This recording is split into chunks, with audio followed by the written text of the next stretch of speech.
everybody, it's Jane from school. It's LGBT History Month and I'm going to read you a lovely story that proves that all you need to make a family is love, and it's called And Tango Makes Three. There are three penguins. 1, 2, 3. In the middle of New York, there is a great big park called Central Park.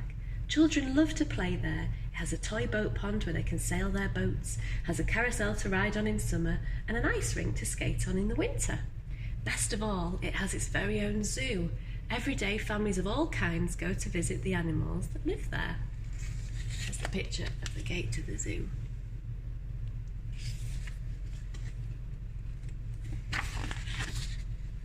But children and their parents aren't the only families at the zoo. Animals make families there of their own. There are red panda families with mothers and fathers and furry red panda cubs. There are monkey dads and monkey mums raising noisy monkey babies. There are toad families and toucan families and cotton-top tamarin families too. Lots of animals to see there.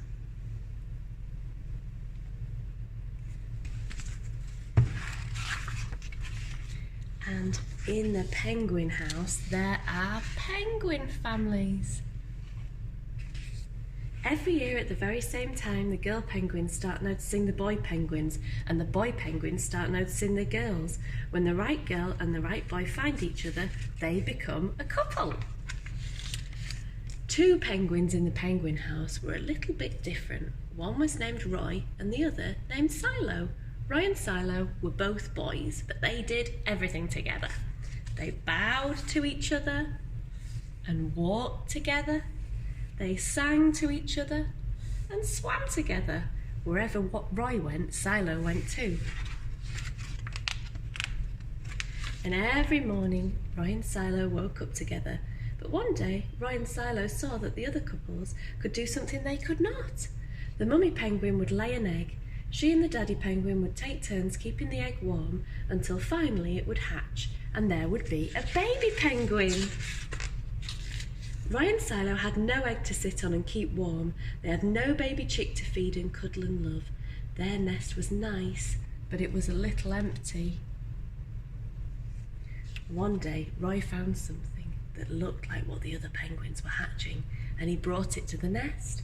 It was only a rock, but Silo carefully sat on it, and sat, and sat. And when Silo got sleepy, he slept. And when Silo had finished sleeping and sitting, he swam, and Roy sat. Day after day, Silo and Roy sat on the rock. But nothing happened.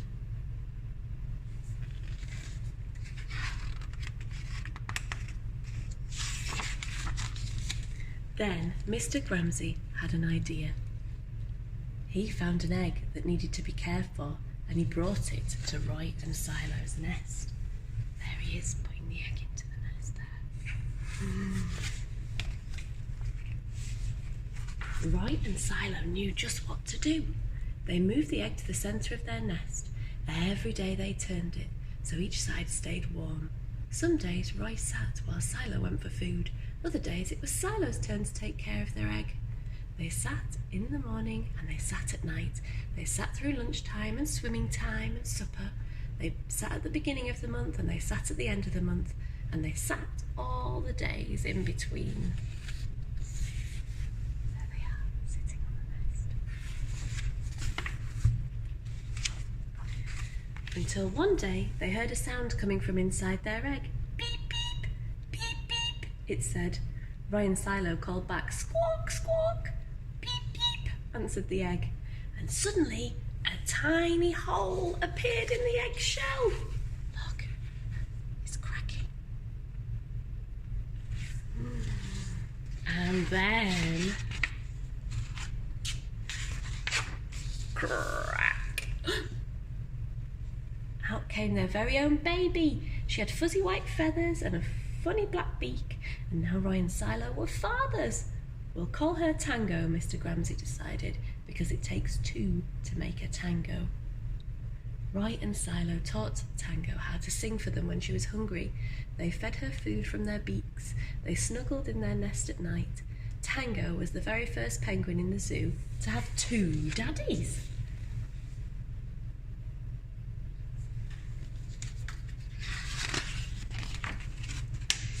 Soon Tango grew strong enough to leave the nest. Roy and Silo took her for a swim just like the other penguin families, and all the children who came to the zoo could see Tango and her 2 fathers playing in the penguin house with the other penguins. "Hooray, Roy! Hooray, Silo! Welcome, Tango!" they cheered.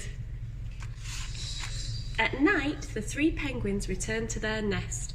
There they snuggled together, and like the other penguins in the penguin house, and all the other animals in the zoo, and all the families in the big city around them, they went to sleep.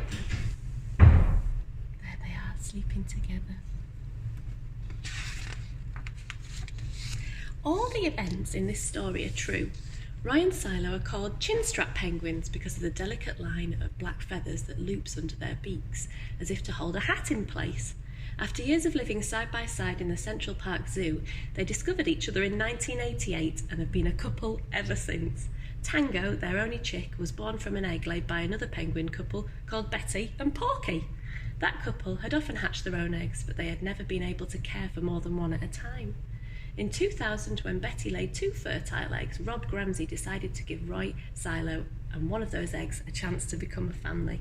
If you go to Central Park Zoo in New York, you can see Tango and her parents splashing about in the penguin house, along with their friends including Nipper, Squawk, Charlie, Wasabi and Pee-wee.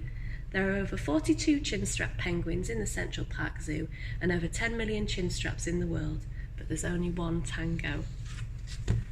Thanks for listening to my story. You might like to find some facts about penguins or about LGBT History Month. See you soon.